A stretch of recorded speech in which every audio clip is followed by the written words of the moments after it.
After the Second World War, the United States was indisputably the economically and militarily most powerful country in the world.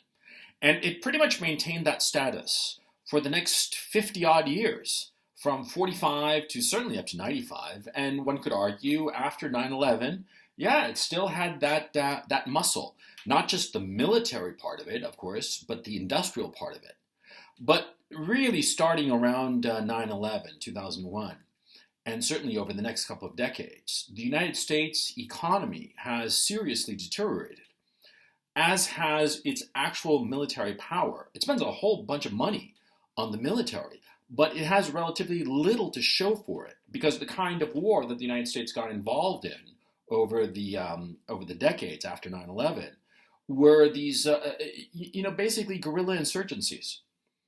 At this time, the United States, NATO, cannot engage with the Russians, militarily speaking. And economically, China is way ahead of it. Perhaps nominally, insofar as dollars to dollars, GDP, the United States might be ahead, but certainly in terms of purchasing power parity, China is far and away the larger economy, the richer nation. And yesterday we had the foreign trade deficit. The trade deficit was over $100 billion in a single month. The United States is going bankrupt. The United States is no longer number one.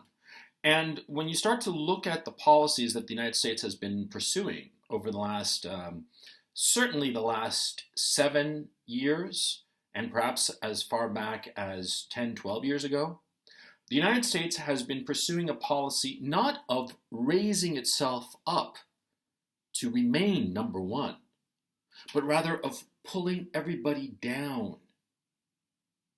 And if you look at it from that point of view, that kind of model, then a lot of the behavior of the United States makes a hell of a lot of sense.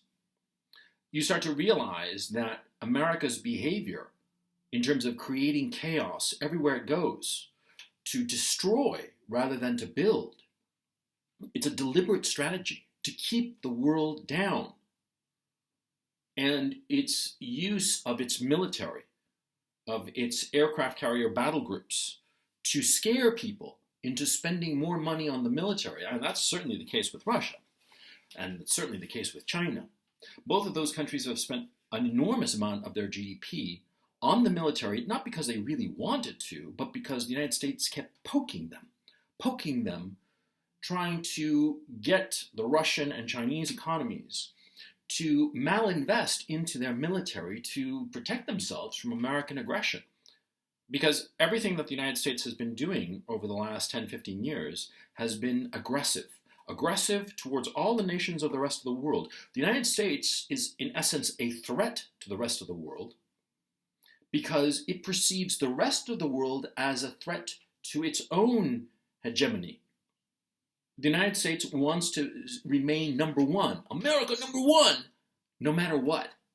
And if that means creating chaos and destruction and misery in the rest of the world, if this means having thousands, potentially millions of people die so that the establishment in Washington can remain on the throne of the most powerful nation in the world, well, those people in Washington will do so. They will carry out policies that will ensure catastrophe.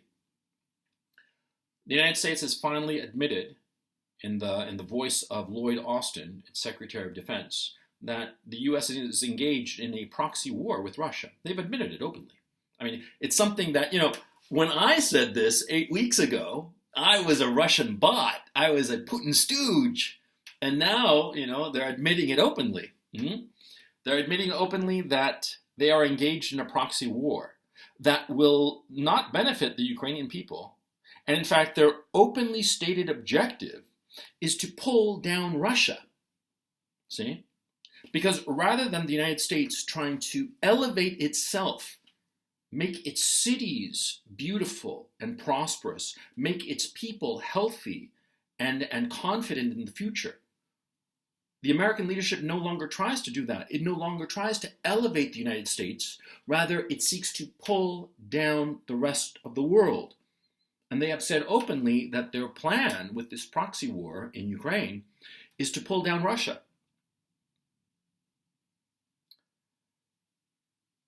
America, well, Vladimir Putin has called the United States the empire of lies. Other people have also called it the empire of chaos. The United States does lie all the time, and it does inflict chaos wherever it goes.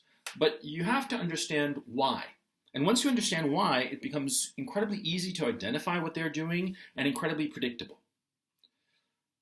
The United States, the leaders of the United States, do not have the imagination or the intellect or the drive to try to raise up America, make it better.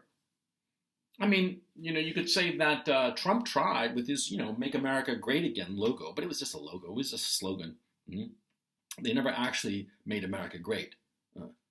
No, they didn't. And in fact, one could argue that Trump, with his policies, his aggressive policies towards China, his exiting the intermediate range ballistic missile treaty in Europe, all that just created more chaos. Again, rather than trying to elevate the United States, they tried to drag everybody down. And that seems to be what the United States is doing. And so if you look at America's actions through that lens, everything becomes very clear.